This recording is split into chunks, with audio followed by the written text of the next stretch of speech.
સૌપ્રથમ તો શ્રેષ્ઠતા સન્માન સમારોહમાં વિદ્યાર્થીના વંદના સમારોહમાં ઉપસ્થિત સર્વે મંચસ્થ મહાનુભાવ તથા જનકભાઈ, પ્રવીણભાઈ અને હરેશભાઈની ત્રિપુટી કે જેમના પ્રયાસો થકી આપણે અહીં બેઠા છીએ અને પ્યારા બાળકોના પ્યારા વાલીઓ તથા પ્યારા પ્યારા વિદ્યાર્થી ભાઈઓ કે જે દરરોજે નવા સપના સાથે આ સારથી ગ્રુપમાં આવે છે અને એમના શિક્ષકોના હાથે એમના માર્ગદર્શનમાં આગળ વધે છે.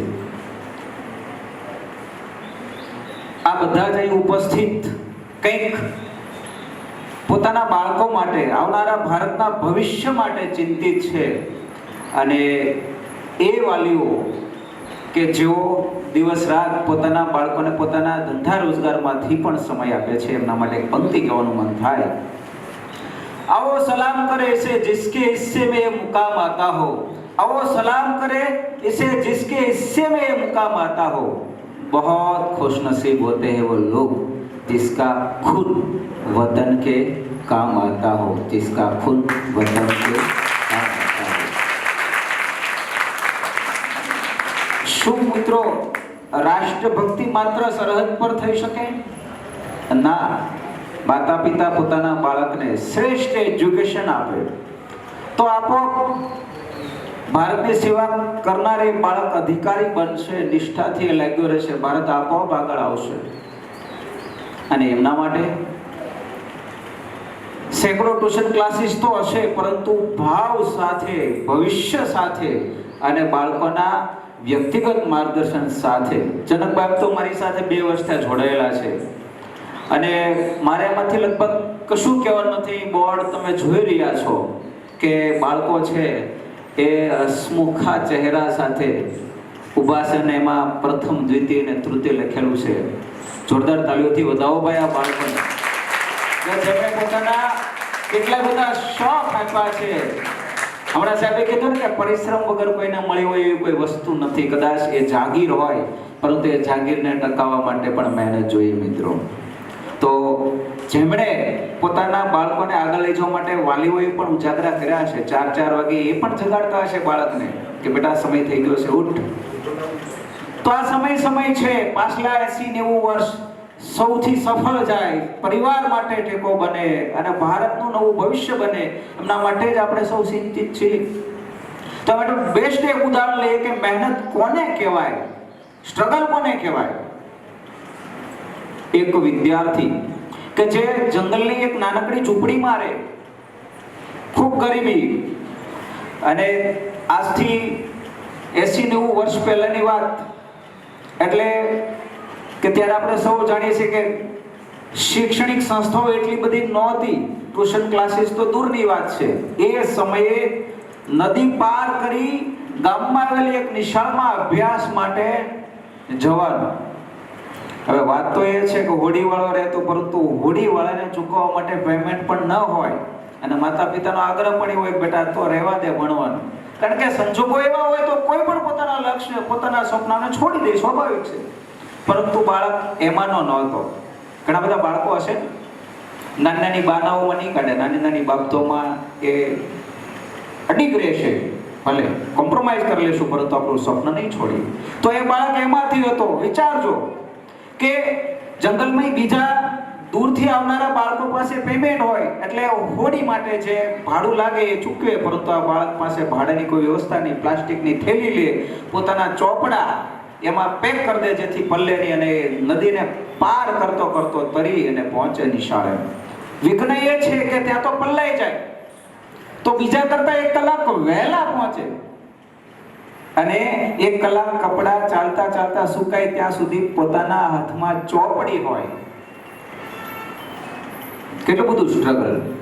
અને એ બાળકની એક શિષ્યવૃત્તિ એક્ઝામમાં, અને જેમ બાળકો બેઠે એમ દર વર્ષ પહેલાના સમયમાં પરિણામ છે એ જાહેરમાં, અત્યારે તો ઓનલાઈન આવી જાય છે, ઘર બેઠા આપણે જોઈ શકીએ છીએ, પરંતુ ત્યારે તો શિષ્યવૃત્તિનું પરિણામ છે એ પ્રાધ્યાપક મિત્રો છે એ બાળકોને બેસાડે, વ્યવસ્થિત સૂચના આપે અને એ રીતે રિલીઝ થતું. તો આમાં પણ એ બાળક બેઠેલો, દિવસ રાત મહેનત કરેલી, અને એમાં જે 10 બાળકોને સિલેક્ટ કરવાના હતા એમાંથી બાળકનું નામ ન આવ્યું તો આત્મવિશ્વાસ કોને કહેવાય એ પણ એક અગત્યની વસ્તુ છે. આપણે ઘણીવાર જોતા હોય પરીક્ષા આવે એટલે બાળકો છે અમુક ગભરાવા મળે. જનકભાઈ આટલી બધી આખા વર્ષ દરમિયાન સારામાં સારી સફળતા મેળવી હોય, 25 માર્કની ટેસ્ટ હોય તો 24 પછી આવતા હોય સમાસિક અને 9 માસિક પ્રિલિમિનરી પરીક્ષામાં બાળકોએ 90+95 આસપાસ ટકા પ્રાપ્ત કર્યા હોય છતાં પરીક્ષાના સમયે કંઈક ગભરાટ થાય. હવે મારા એવા બાળકોને કહેવાનું છે તમારે પણ પરીક્ષા આવવાની છે, બરાબર? તો પરીક્ષા તમારા ઘરે આવીને તમને હેરાન કરતી હોય, ગોદડામાં હૂતો હોય, ત્યાં કોઈ એવું ખરું કરે? સાહેબ હાલતા હાલતા મારો કાંખલો પકડીને પરીક્ષા કે કાલે વાંચવા ભાઈ. પરીક્ષા કોઈને ડરાવવા આવતી નથી. એ માનસિક રીતે આપણે ઊભો કરેલો ડર છે. જંગલમાં એકલા હોય તો કોઈ જાનવર આવે કે ના આવે, પરંતુ ડર આપણે ઊભો કરેલો છે. તો આ જગતમાં એવી કેટલી સમસ્યાઓ એવી છે જેને આપણે કલ્પના દ્વારા ઊભી કરેલી છે. શા માટે? તમારા ઘરે પરીક્ષા નહીં આવે, પરીક્ષા દેવા તમારે જવાનું છે, તો ડરવાની તો ક્યાં વાત રહી? બિંદાસ જેવો મહેનત કરીશું. તો આત્મવિશ્વાસ પણ એટલો મહત્વનો છે. આ ઉદાહરણમાંથી શીખવા મળે.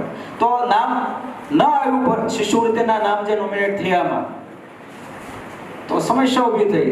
એ પાઠશાળા ખૂબ રૂઢિશુદ્ધ કે કોઈ પણ બાળક ખોટી દલીલ કરે તેમના માટે દંડનું પ્રાવધાન હતું.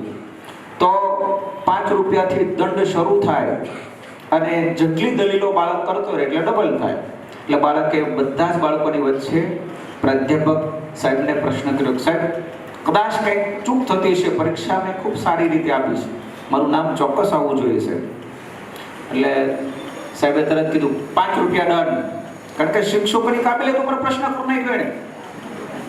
આજે તો આ ટ્યુશનમાં ખૂબ સારી વસ્તુ છે. કોઈ બાળકનો એક માર્ક ઓછો આવતો તો સાહેબ બે હારી વ્યવસ્થિત એને અન્યાય ન થાય માટે જોઈન્ટ ચેક કરી દેતા હશે.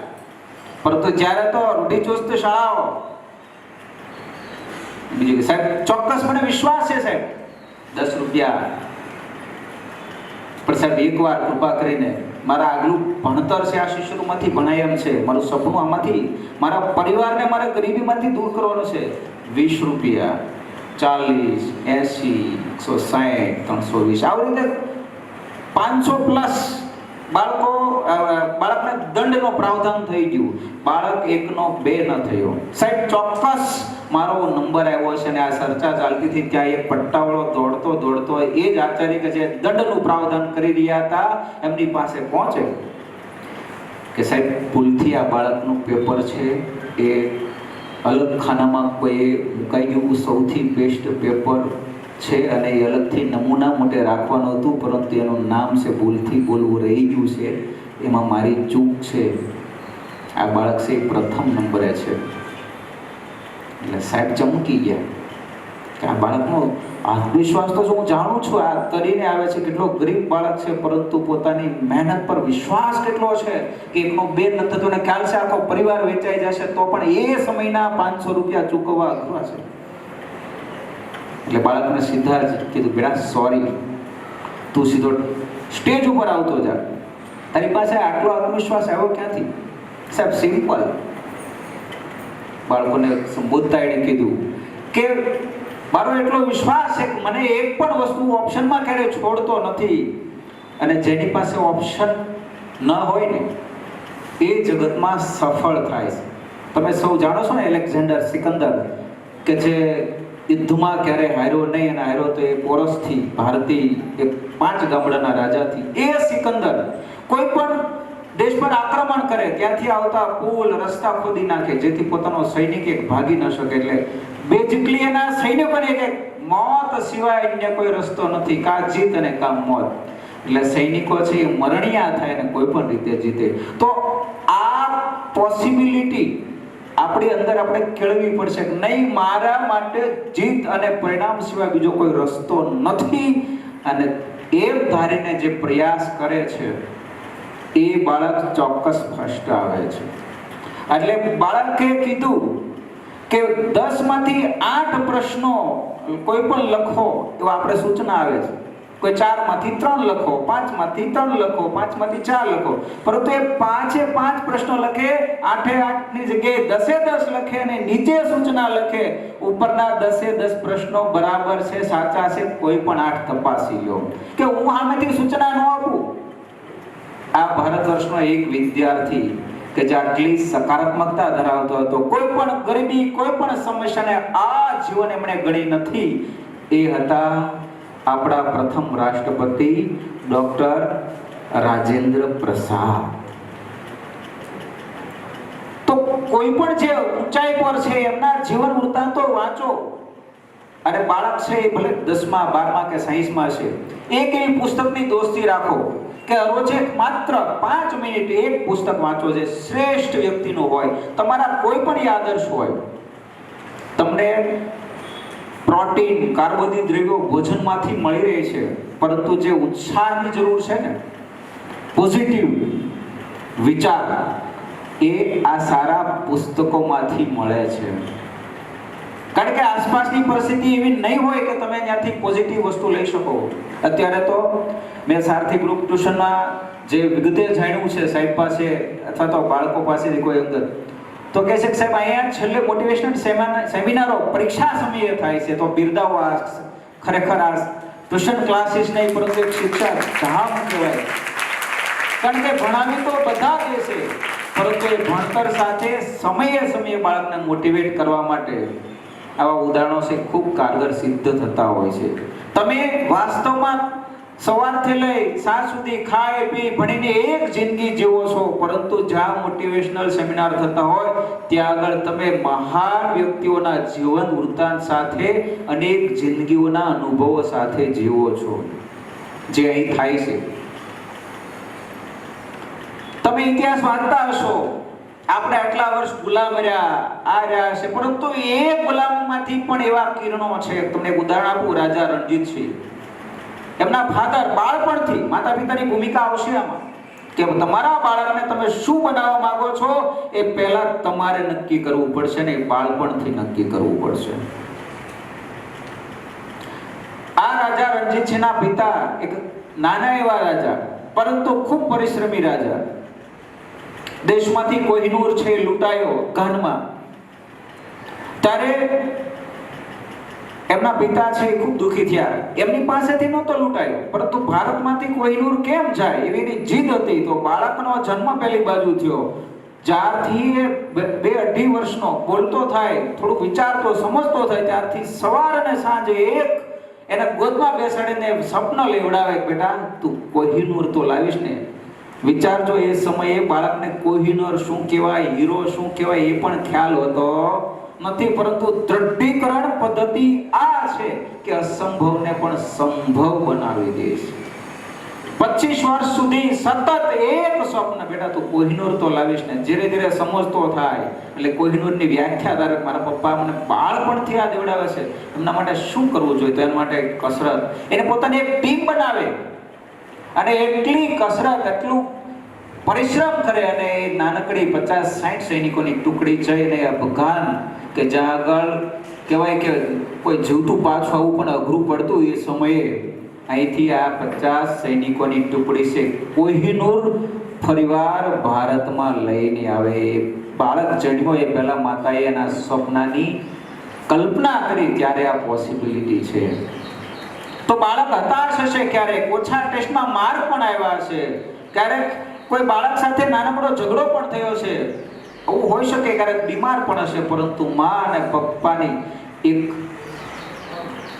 સંપૂર્ણ જવાબદારી છે કે બાળક પાસે દરરોજે 5-10 મિનિટ બેસીને કે બેટા કેમ થયું આજે, એને ઉત્સાહની જરૂર છે. તમે જાણો છો તમારી નજર સમક્ષ મહેનત કરે છે, ત્યારે એને પાસે બેસો, બેટા કાંઈ વાંધો નહીં, આપણે ફરીવાર મહેનત કરશું.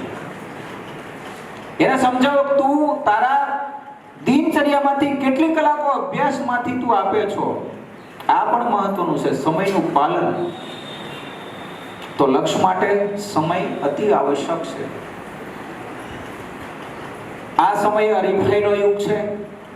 ઘણા બધા ટ્યુશન ક્લાસીસ હશે. એક ઉદાહરણ આપું તમને.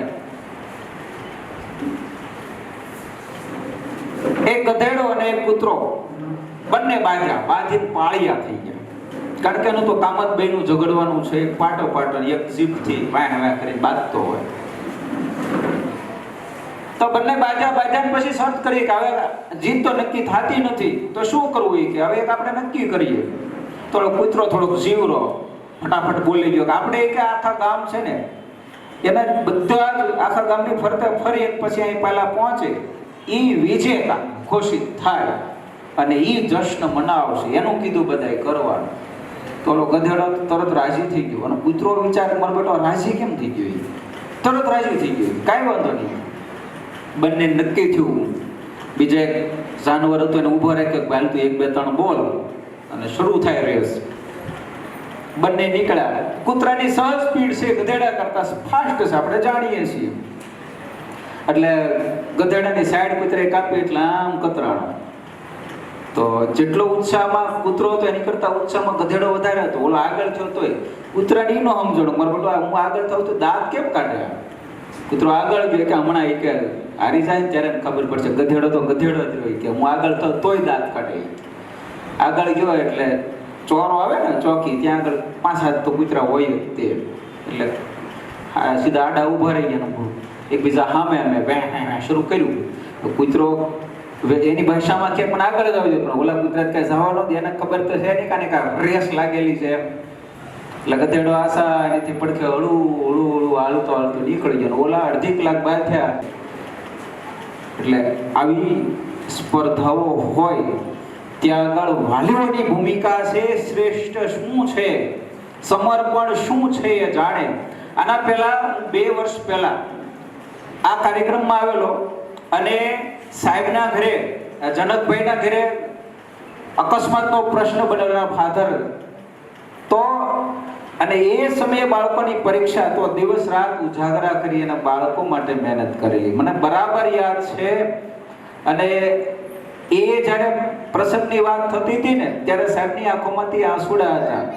અને બાળકો જે સફળ થયા ને એના માટે આંસુડા હતા, પોતાના દુઃખ માટે નહોતા. તો આ શિક્ષક છે જે બાળકની સફળતા માટે પોતાના અંગત સમયનું બલિદાન પણ આપે છે. સ્પેશિયલ તાળીઓથી વધાવો ભાઈ, અને એનો હું સાક્ષી રહ્યો. આ કાર્યક્રમ માટે મેં એક પણ રૂપિયો લીધો નથી. મારા સગા ભાઈની જેમ છે જનકભાઈ, મારી જય જનની સ્કૂલમાં દરરોજે એ સાયન્સના પીરિયડ લેવા આવે છે કે જ્યાં આગળ 2000 સંખ્યા છે બાળકોની. તો વિચારો એમનું ટેલેન્ટ પણ કેવું છે. પ્રવીણભાઈ છે એ પણ મારી સ્કૂલમાં જોડાઈ ચૂક્યા છે. એમની અગવડતાના કારણે એ અત્યારે નથી આવી શકતા, પરંતુ એવા ટેલેન્ટેડ શિક્ષકો તમને મળી રહ્યા છે. ત્યારે તમારી ભૂમિકા છે કે શ્રેષ્ઠ શું છે એ જાણવું અને એને પકડી રાખવું. બાકી તો આસપાસ બધી વસ્તુ થવાની છે, સ્પર્ધા છે, પરંતુ બાળકોને અંદરથી શું મળે છે. હા, સ્વભાવ એમનો કડક છે બાળકો માટે, કારણ કે એ જાણે છે કે મારે મારા બાળકોને ઊંચાઈ પર પહોંચાડવા છે. મારા હોસ્ટેલનું એક ઉદાહરણ આપું તમને, સારી રીતે સમજી શકશો. અમુક બાળકો, બાકી તો બહુ સારા બાળકો હોય છે કે શું વિચારતા હોય. તો બાળકોને શું હોય કે શૈક્ષણિક કઈ પ્રશ્ન ન કરી શકતા હોય ત્યારે બીજી આસપાસની વ્યવસ્થાના પ્રશ્ન કરે. તો ગઈ સાલ અમારે એક વાલી આવ્યા, જનકભાઈ આમ તો તમે એ વિદ્યાર્થીને જાણતા દેશો. એટલે પપ્પા એ કે મને ફાવતું નથી, કે વાલી મીટિંગ હોય ને એટલે કેમ છું બેટા, હું છું તારે તો માર્ક સારા આવે છે, પણ પપ્પા ફાવતું નથી કે મારે વૈયાવું છે નહીં. એનું કારણ શું હોય કે ભણવામાં કે ભૂલ કાઢીએ કે નહીં, કારણ કે શિક્ષકો છે એ સારા ટેલેન્ટેડ હોય. તો એ આગળ બાળકને 15-20 મિનિટ ચર્ચા કરતા આવ્યો ભાઈ ભોજન નથી ફાવતું, આખરે તો ન્યા દેને કેવું પડે. તો 5-7 બીજા બાળકોને બનાવ્યો. ના સર એવો કઈ પ્રશ્ન છે નહીં, કારણ કે અમારા શિક્ષકો પણ ત્યાં આગળ જમે છે. તોય મને નથી ફાવતું કે જમવાનું પપ્પા એ કે થોડોક વળમાં ચડી ગયો બાળક. કોઈ પણ રીતે નીકળવાની તો વિચાર હોય. એટલે ઓપ્શન આપ્યો, બેટા તું કે એ હોટલ અથવા તો તારા ઘરેથી જમવાનું આવી જાય, અને સદભાગી ત્યાંથી જે અપડાઉન કરતા હોય બાળકોનો રૂટ પણ આવતો હતો, સવારમાં ટિફિન આવી જાય તારું, તું કે ને. એટલે એ બાળક જેમ કે મારું બેટા આ વ્યવસ્થા થઈ જાય કે, તો કે હવે શું કરવું એ, પણ પપ્પા મને નથી ગમતું એ મારે આવું જ છે કે. એટલે અમુક વસ્તુ વિચારવી એ બાળકને એના પપ્પા છે ત્યાં જ મૂકી કે આજે ભણે છે ને સારામાં સારા ટકા લાવે છે. પરંતુ કહેવાનો મિનિંગ તમારે એ છે કે બાળક જ્યારે કોઈ આવી વસ્તુની ચર્ચા કરતો હોય ત્યારે એકવાર શિક્ષકોને કોલ કરીને જાણી લો. સીધું એક્ઝિટ લેવાથી કોઈ હલ નથી. મેં એવા બાળકો જોયા છે જે એક્ઝિટ લઈને ગયા હોય પોતાના જીદના કારણે, વાલીઓ છે અજ્ઞાત હોય, બાળકના આવા બહાનામાં આવી પણ જાય કરે, તો એ સમયે જે ગયેલા છે એ બાળકોના પરિણામના રિસર્ચ માર્યા છે. બાળકો છે એ દેખાવમાં ફસાઈને અન્ય જગ્યાએ જાય, પાછળથી ખૂબ પસ્તાય છે. કારણ કે વ્યક્તિગત ધ્યાન દેવું એ આ ટ્યુશનની કળા છે. 2019માં અહીંયા સાહેબે છે સારથી ગ્રુપ ટ્યુશનની સ્થાપના કરી. 25 બાળકો હતા. આજે 2024માં 150+ બાળકો છે. વધાવવા સફળતાને કેટલા ગણી સફળતા થઈ, ડબલ એની ડબલ. અને આ ટ્યુશન ક્લાસીસ અમુક શાળાઓ સાહેબ એવી છે જ્યાં આગળ આટલા તો બાળકો શાળામાં નથી ભણતા, અને આ મોટા ધોરણના બાળકો છે. એટલે અભિનંદનને પાત્ર છે આ સમગ્ર સ્ટાફને. 8 વ્યક્તિઓ આ ટ્યુશનમાં સેવા આપે છે, ખરેખર અભિનંદનને પાત્ર છે. બાળકોને જ્યારે બોર્ડની તૈયારી થતી હોય ત્યારે ડેઇલી ટેસ્ટ અને એનું એનાલિસિસ કરી અને માર્ક્સ આપવામાં આવે. તો એક નાની વસ્તુઓથી બાળકો છે પ્રોત્સાહિત થતા હોય છે, અને એ બાળકોના ભવિષ્ય માટે વાલીઓ છે એ જાગૃત છે. ત્યારે માતાઓને હું વિનંતી કરીશ કે તમારી ભૂમિકા પણ અનેરી છે. ભુવનેશ્વરી દેવીનું નામ તમે સાંભળ્યું હશે. કેટલા બાળકોને ખ્યાલ છે ભુવનેશ્વરી દેવી કોણ હતા? કોઈ નહીં ઓળખતું બેટા? હા બેટા, સરસ. હા, તાળીઓથી વધાવો બાળકને. આ કોઈ પાઠ્યપુસ્તકનો પ્રશ્ન નથી, એટલે એવું ન વિચારતા કેમ બાળપણ ના આવડ્યા, કારણ કે હાલ અભ્યાસક્રમમાં નથી. પરંતુ એ વિવેકાનંદના માતા હતા ભુવનેશ્વરી દેવી. બાળક 3 વર્ષનો નરેન બાળક નામનું નામ. અને એ સમયે મંદિરેથી લોટો લઈ બાળકને આંગળી પકડી માતા આવે. પડોશીની સ્ત્રી કે તમે ક્યાંય બાજુ બેઠા છો, આ બાજુમાં જ રહ્યો છો, ક્યારે અમારી પાસે બેસવા પણ નથી આવતા. આ બધા અમે ક્યારેક કેટલી ઘડી બેઠતા હોય, વાતો કરતા હોય, તમે ક્યારે બહાર જ ન નીકળો હોય ગયો. પણ આ બેન સરળતાથી મા ભુવનેશ્વરીએ જવાબ આપ્યો, મારા બાળકનું ધ્યાન છે, એનો સમય હોય છે. એમને હું રામાયણ મહાભારત તથા ઐતિહાસિક પાત્રોની વાર્તા કહેતી હોઉં છું, તો મારી પાસે સમય નથી રહેતો, પણ જ્યારે એવું અનુકૂળતા છે ત્યારે હું આવી જઈશ. ત્યારે એ પડોશી સ્ત્રી એને મેણું મારે છે. બરાબર યાદ રાખજો બેનો. એ પડોશી સ્ત્રી એમ કહે છે કે જો તમે આમ કરશો તો તમને આખા ગામમાં કોઈ ઓળખશે નહીં, તમારા ઘરે કોઈ બેસવા નહીં આવે. માતાએ આ મેણાનો કોઈ જવાબ ન આપ્યો. આજે એ સમયને લગભગ 150 વર્ષ થયા. હવે તમે બધા સાક્ષી છો. એ પડોશીનું નામ ક્યાં ઇતિહાસમાં આવ્યું મને બતાવો જરા. આવું ક્યાંય આખા ગામનું નામ ક્યાંય નથી, પરંતુ દરેક શ્રેષ્ઠ પુસ્તકોમાં જોશો, અને દર વર્ષે તમારી શાળામાં ટ્યુશનમાં ઉજવતા દિવસોમાં જોશો કે 12 જાન્યુઆરીએ વિવેકાનંદને યાદ કરવામાં આવે. એની સાથે સાથે એ માતા ભુવનેશ્વરી દેવીના બલિદાનને પણ યાદ કરવામાં આવે છે, કારણ કે એમણે એ 3 વર્ષના બાળકને ધ્યાન શીખ્યું. અને એ ધ્યાન ક્યાં પહોંચ્યું ઓળખવાની વાત છે. હજી એ ધ્યાન ક્યાં પહોંચ્યું કે એની એકાગ્રતા જુઓ તમે. શિકાગોની ધર્મ પરિષદમાં એ ઉદ્બોધન જો ભારતીય સંસ્કૃતિને વિશ્વના ખૂણે સુધી પહોંચાડ્યું. શૂન્ય વિશે બોલવાનું કીધું. મારા વાલા ભાઈઓ અને બહેનો, શબ્દ પાછળ 2 મિનિટ સુધી તાળીઓ પડી. એનો મળેલી 2 મિનિટમાં તો આ પૂરું પણ થઈ ગયું. 10 દિવસ સુધી ચાલેલી આ વિશ્વ ધર્મ પરિષદમાં વારંવાર માંગણી વિવેકાનંદને બોલવા માટે થતી હતી, કારણ કે એના હૃદયથી જે શબ્દો અનુભવથી નીકળતા હતા એ આત્મા સુધી પહોંચતા હતા. અને એ વિવેકાનંદ કે જે એકવાર વાંચે ને વર્ષો સુધી એ યાદ રાખે. ને એક ઉદાહરણ તમને ખાસ દેવું છે. કોન્સન્ટ્રેશન શું છે, એકાગ્રતા શું છે. એક અમેરિકાના પ્રવાસમાં એ હતા. એ સમયે પ્રખ્યાત વિશ્વની લાઇબ્રેરીમાં જઈ પહોંચ્યા. ત્યાંનો નિયમ કંઈક એવો કે કોઈ વ્યક્તિ એ પુસ્તકાલયમાંથી પુસ્તકનું નામ બોલે, એને ગોતી આપવામાં આવે ને એને ફરજિયાત ખરીદવાનું રહે. કારણ કે મોટા તમે જોવો ને કે જે પણ મોલ છે ત્યાં આગળ આવી વ્યવસ્થા નથી હોતી, પરંતુ જે ખાસ કહેવાય કે વૈશ્વિક સફળ બિઝનેસ છે ત્યાં આગળ આવી શરતો હોય છે. તો વિવેકાનંદે એ અમેરિકાના ખાસ લેખક હતા. એને ખૂબ ફેવરિટ પુસ્તકનું નામ બોલ્યા એટલે ગોતીને આપ્યું. વિવેકાનંદ છે 15-20 મિનિટ એ પુસ્તકના છે આગલા પેજ વાંચ્યા, થોડા 3-4 વચ્ચેના વાંચ્યા અને છેલ્લા વાંચ્યા, અને 5-10 મિનિટ માટે ધ્યાનસ્થ થઈ ગયા. આ છે ને એક કાલ્પનિક ઘટના નથી, તમે વાંચો. વિવેકાનંદના જીવનની આ અદ્ભુત સફળતા છે. એટલે 15-20 મિનિટ વાંચી અને એ પુસ્તક પાછું આપવા ગયા કે આ પુસ્તકની મારે જરૂર નથી. ત્યારે જેનો શેડ છે, કાઉન્ટર સંભાળનાર વ્યક્તિ એને કહે છે કે તમારે તો અહીંનો નિયમ છે, લેવું જ પડશે, પરંતુ હું તમને પેમેન્ટ આપી દઉં છું.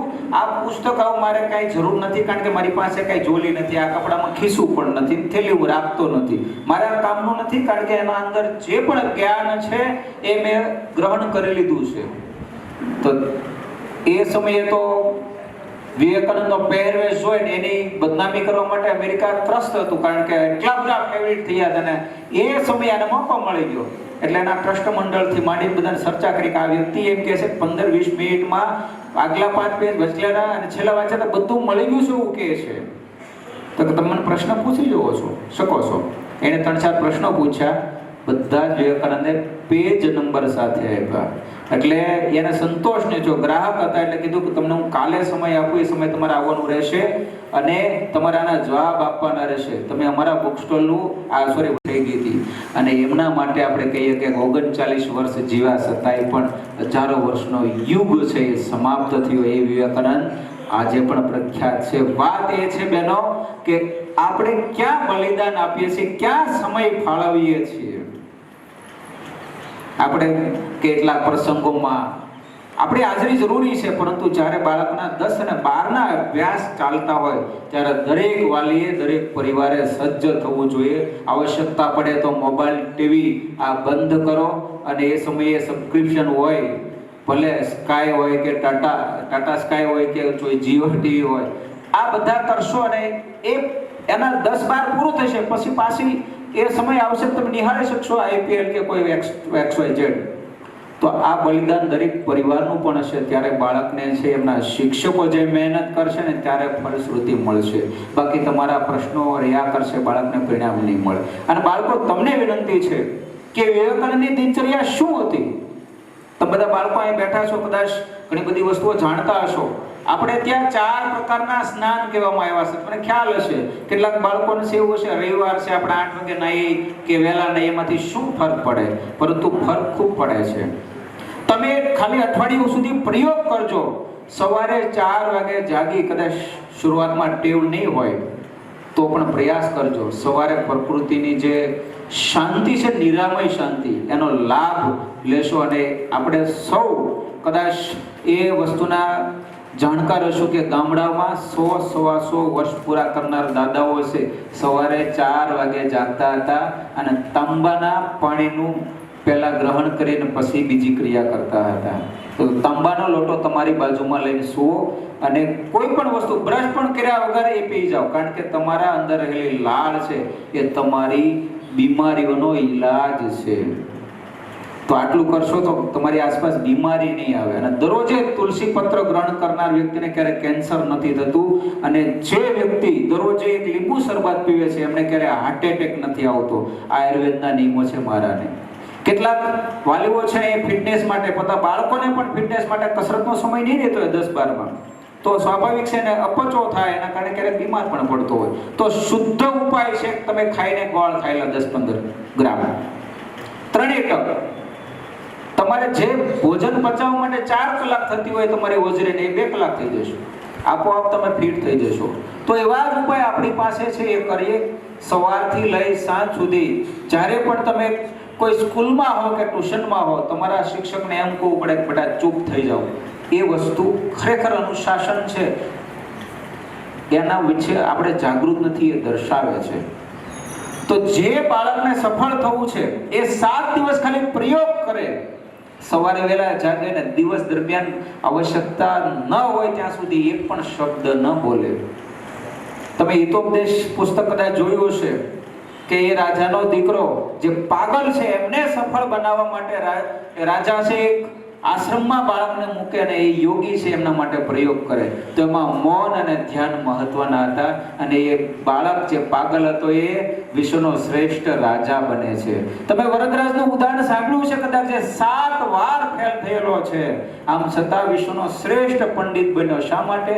એને જતા જતા એક ઉદાહરણ મળી ગયું કુવા પર, પથ્થર પર નિશાન જોઈને પાછો ભાગ્યો અને ધ્યાન અને મૌન રહેવા માંડ્યો.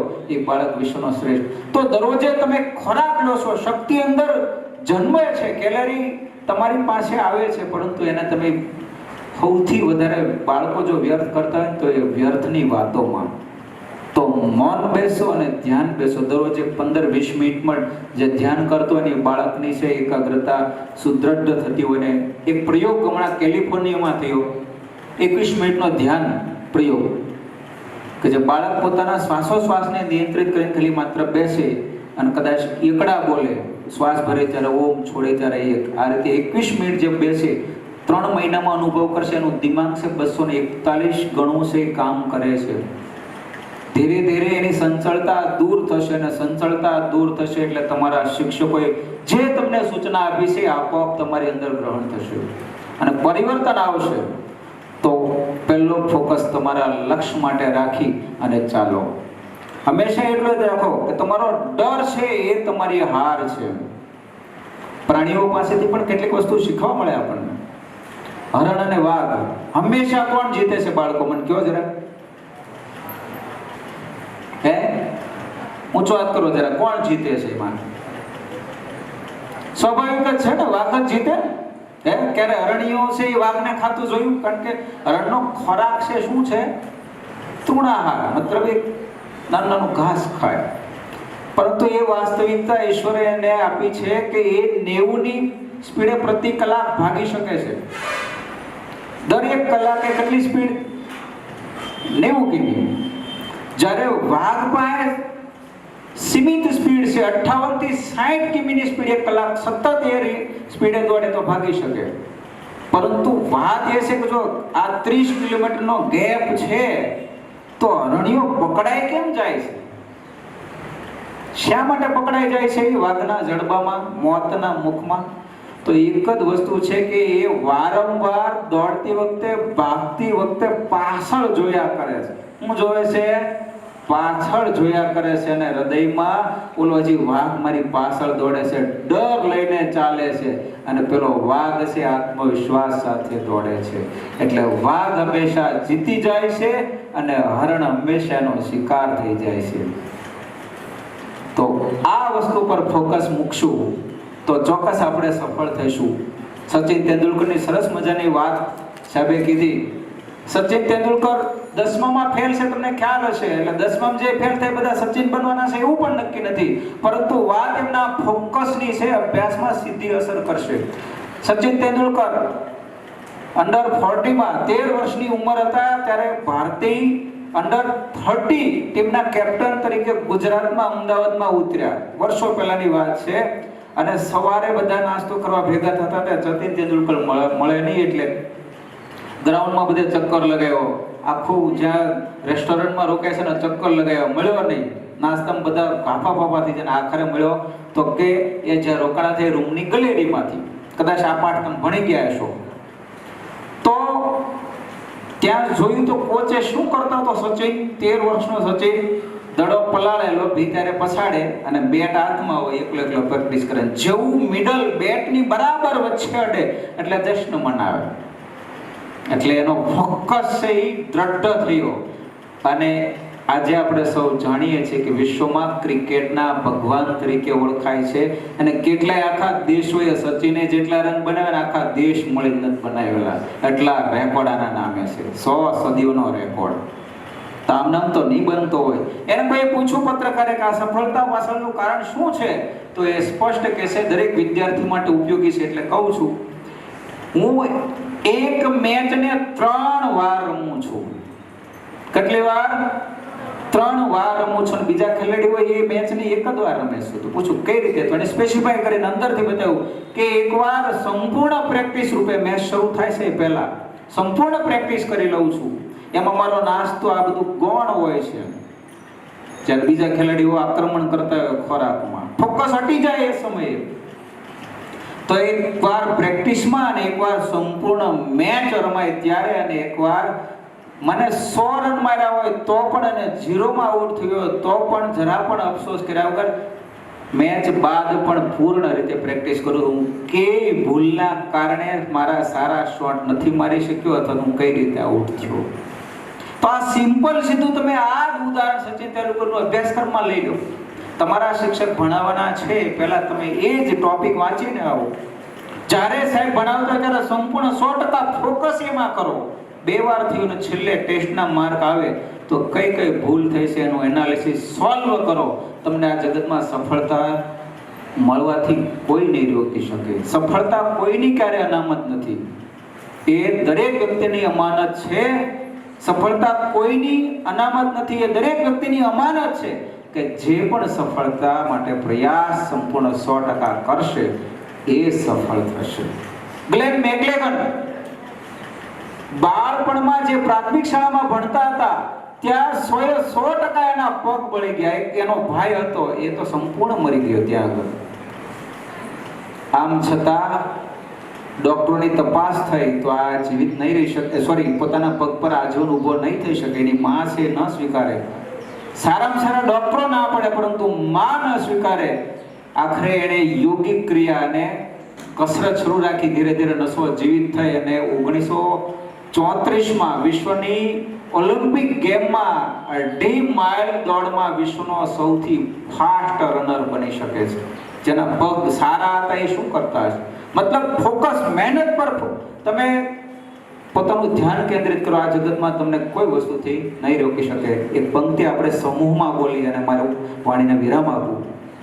ટટાર સીધા ઉર્જા સાથે આ પંક્તિ હંમેશા યાદ રાખશો, તમને ઉત્સાહ મળતો રહેશે. હું જ્યારે બોલું હોને કો તું, તો તમારું કુછ ભી હો સકતા હૈ. બોલો જરા, હોને કો તું